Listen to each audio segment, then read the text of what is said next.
اس کے لیے کریکٹر چاہیے. بالکل صحیح کہا. اگین بابا وہی اس بات پہ آتا ہوں, کریکٹر. تو جو بالکل. چیز بگاڑی گئی ہے اسی کو حاصل کرنا ہوگا. بالکل صحیح. 75 سال میں بگاڑا گیا وہ کریکٹر بگاڑا گیا. بالکل. اس کے لیے کریکٹر چاہیے. اس کے لیے ایک اچھی جو ترجیحات اچھی تب بنے گی جب ہمارا مقصد پاکستان کے لیے ہوگا. بالکل صحیح کہا. یا جب ہمارا مقصد ایک کمیونٹی کے لیے ہوگا. ہر انڈسٹری اپنا اپنا سوچے گی, ہر تاجر اپنا اپنا سوچے گا, ہر پولیٹیشین اپنا اپنا سوچے گا. بالکل. بگاڑ تو اپنے لیے سوچنے کی وجہ سے پیدا ہوگا. بالکل صحیح کہا. لیکن جب ہم صرف پاکستان کے لیے سوچیں گے, اپنے خاندان کے لیے سوچیں گے, اپنی کمیونٹی کے لیے سوچیں گے, بالکل, تو حالات اچھے ہونے کی طرف بڑھیں گے. بالکل ٹھیک ہے آپ نے. کیونکہ دین فطرت بھی یہی ہے. یہ جو آپ نے کریکٹر کی بات کی, تو قائد اعظم نے یہ ملک بنایا تھا. جی جی. اور انفارچونیٹلی ہے کہ قائد اعظم شروع میں ہی ہمارے سے رخصت ہو گئے. جی جی. تو بیماری کے دوران مطلب وہ ان کی ایمانداری کی بڑی ایگزامپلس دی جاتی ہیں. انہوں نے ایجوکیشن کے پوائنٹ آف ویو سے بھی بڑے اچھے ویوز دیے, بڑی اچھی پالیسیز دی, جو بعد میں 50 میں ہماری جو پہلی ایجوکیشن پالیسی آئی تھی وہ بیسٹ رہی ہے دنیا میں. دنیا نے اس کو کاپی کیا, ہم آگے نہیں بڑھ سکے. بس ان کے جانے کے بعد ہم مصلیت, پولیٹیکل مصلیت اور تدبیر کے چکر میں پھنس گئے. حکمت نام کی کوئی چیز نہیں ہے ہمارے پاس. انہوں نے یہ بھی کریکٹر دیا تھا کہ جی میرے اوپر جو پرسنل ایکسپینس میرا ذاتی کسی چیز پہ ہوگا تو اس کو حکومت پے نہیں کرے گی, وہ میں اپنی پاکٹ سے پے کروں گا. جی جی. تو بعد میں آ کے ہم نے اس چیز کو ختم کر دیا. ہر عمل سے پہلے انفرادی احتساب کا ہونا بہت ضروری ہے. وہ چاہے ایک باپ ہے, بالکل صحیح کہا, چاہے وہ ایک بڑا بھائی ہے, چاہے وہ خاندان کا سربراہ ہے, چاہے وہ ایک کمپنی کا CEO ہے, بالکل, چاہے وہ کسی ڈپارٹمنٹ کا ڈائریکٹر ہے, چاہے وہ اس صوبے کا وزیر ہے, بالکل صحیح, یا ملک کا وزیر, یا ملک کا وہ ڈیسیشن میکر. بالکل. تو ہر عمل سے پہلے خود کا احتساب بالکل بہت ضروری ہے. تو پھر اس عمل کے اندر ایسا درجہ آپ حاصل کر سکتے ہیں. بالکل آپ صحیح خود پہ پہلے اس کو لاگو کریں. کیا یہ میں اپنے بھی لاگو کروں تو مجھے نقصان ہوگا کہ مجھے فائدہ ہوگا؟ کیا یہ اچھی بات ہے, یہ بری بات ہے؟ کیا اس سے اللہ ناراض ہوگا کہ اللہ خوش ہوگا؟ کیا یہ ہمارے دین فطرت کے خلاف ہے کہ دین فطرت کے حق میں؟ کیا یہ آپ صلی اللہ علیہ وسلم کے طریقے کے مطابق ہے کہ اس کے خلاف ہے؟ تو اس طریقے سے ہمارے کچھ لیڈر اس پوائنٹ آف ویو سے جسٹس کی بھی بات کرتے ہیں, اس لیے ملک احتساب کی بات کرتے ہیں, لیکن اپنے اوپر نہیں عمل کرتے. ملک بھی اس لیے دیکھا ہے کہ وہ خود قانون توڑ رہے ہوتے ہیں, جی جی, جبکہ دوسروں کو کہتے ہیں قانون کی پابندی کریں. تو وہ جو نیشنلزم ہے نا, اس کا ہونا بہت ضروری ہے. بالکل. میں جب فرانس میں تھا نا, جو آپ نے نیشنلزم کی بات کی, تو اس وقت میں نے وہاں جب کچھ چیزیں دیکھیں تو آئی واز شاکڈ. تو میں نے اس پہ تھوڑی ریسرچ کی, حالانکہ پڑھنے میں اسپیس ٹیکنالوجی گیا ہوا تھا, تو اس کے ساتھ ساتھ میں نے اس پہ بھی کام کرنا شروع کیا. تو مجھے پتا چلا کہ 3-4 قوم دنیا میں ہیں جو بہت ہی زیادہ نیشنلسٹ ہیں, جن کے اندر نیشنلائزیشن بہت زیادہ ہے, جس میں نمبر 1 پہ اسرائیل تھا, جی جی, نمبر 2 پہ چائنا تھا, اور نمبر 3 پہ انڈیا تھا. تو پھر ترقی تو ان کے حق بنتی. وہی نا, وہ مطلب اس وقت مجھے وہاں پہ یہ ایگزامپل ایک ملی تھی اس کی, اسرائیل کی. جی جی, کیونکہ اس وقت تو ہمارا بہت زیادہ اس پہ چل رہا تھا فلسطین کا ایشو. تو میری ٹیچر جو تھی اس نے بھی ایک بات کی, وہ کہتی ہے کہ مجھے یہ بتاؤ کہ دونوں کو, فلسطین کو اور اسرائیل کو اگر آپ کمپیئر کرتے ہو تو اسرائیل نے اسی زمین کو جنت بنا دی ہے, جی جی, فلسطینیوں نے نہیں بنایا. جی جی, تو فرق کہاں پہ آیا؟ کام کرنے پہ. پھر اس نے ایک ایگزامپل دی جس کو میں نے ایکسپلور کیا, کہ ان کی فارن منسٹر تھی ایک, اور اس نے بڑے امپورٹنٹ ایک میٹنگ تھی, ڈیسیژن لینے تھے, تو اس نے وہ میٹنگ اپنے کچن میں کی اور ان کو خود کھانا بنا کے کھلایا, اور بڑے امپورٹنٹ ڈیسیژن لیے جس سے اسرائیل کو فائدہ ہوا. اس سے مجھے بڑی خوبصورت بات یاد آ گئی اگین, جو میرے مینٹور نے مجھے سمجھایا تھا کہ نیت کے ساتھ ہنر کا ہونا ضروری. بالکل صحیح. خالی نیت جنت میں تو ہمیں لے جا سکے گی, لیکن دنیا ہماری نہیں بنا سکے گی. بالکل ٹھیک ہے آپ نے. تو باہر یہ ایک اسکرپٹ ہے جسے ہمیں پورا کرنا ہے, بالنیات جس کو کہتے ہیں. تو نیت کے ساتھ, اچھی نیت کے ساتھ ہنر کا ہونا بہت ضروری ہے. بغیر ہنر کے نیت جو ہے وہ نہیں چلے گی, بغیر نیت کی ہنر نہیں چلے گا. بالکل ٹھیک ہے. تو دنیا داری کے معاملات کو پورا کرنے کے لیے اس دونوں کا کومبو کا ہونا بہت ضروری ہے. بالکل صحیح کہا. تو ہم بہت سے لوگوں کی نیت تو اچھی ہے لیکن اب ہنر ان کے پاس ہے نہیں. بالکل صحیح. بہت سے لوگوں کے پاس ہنر تو بہت ہے, نیت اچھی نہیں ہے, نیت سب اچھی کو آگے لگایا ہوا. بالکل. تو بہر دونوں چیزیں, دونوں کمپیٹنسیز ہیں جو کہ انسان کو اسپرچل کمپیٹنسی بھی ہے, اس کے بعد پھر یہ اسکلس کی کمپیٹنسی بھی ہے, اس کے بعد پھر ایک پولیٹیکل جو مائنڈ سیٹ ہے اس کی کمپیٹنسی بھی ہے کہ اس کو کس طریقے سے آگے لے کر چلنا ہے. تو بات وہی ہے کہ جب تک ہم کمیونٹی کے لیے نہیں سوچیں گے, اپنی ذات سے باہر نہیں نکلیں گے, اور اللہ کی پسند اور ناپسند کا وہ جو عنصر ہے وہ اپنے اندر نہیں لائیں گے, اور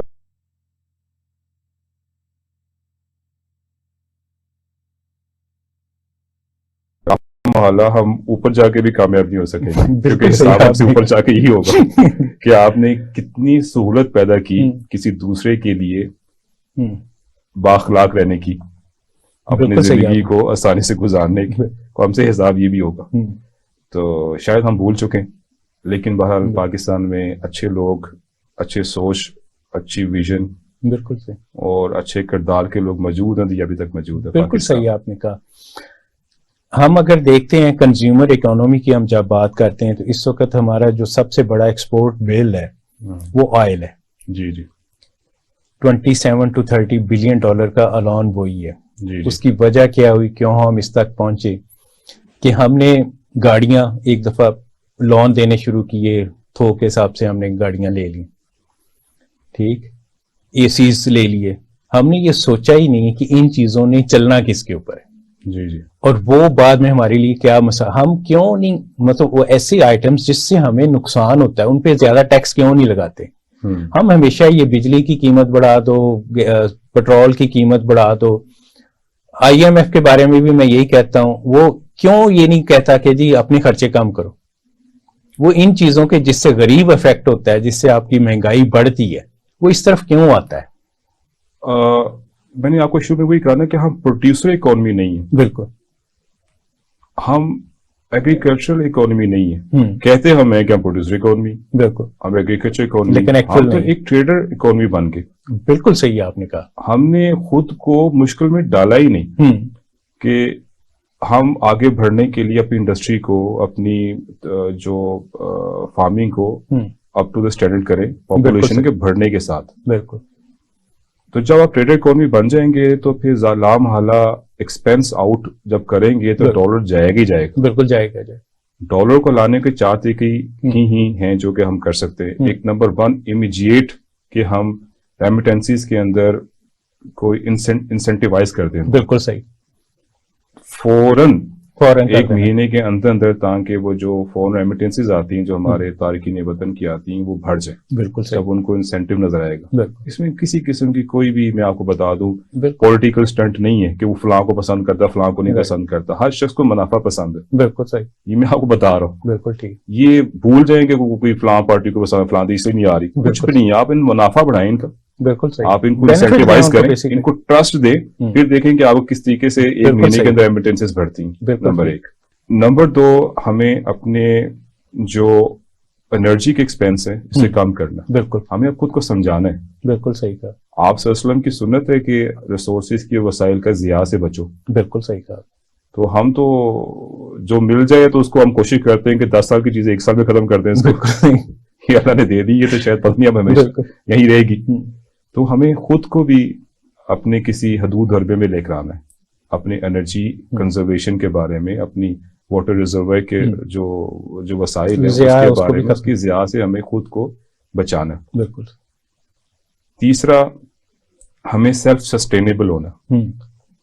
یہ ہے mid term long term plan کہ ہمیں امپورٹ کے آلٹرنیٹو سپر لگژری آئٹمس کو بھی پاکستان کے اندر بنانا ہے. بالکل صحیح. لگژری آئٹمس کو بھی پاکستان کے اندر بنانا ہے, اور ہمیں اپنے جو فوڈ سیکورٹی ہے وہ خود حاصل کرنے کی کوشش کرنی.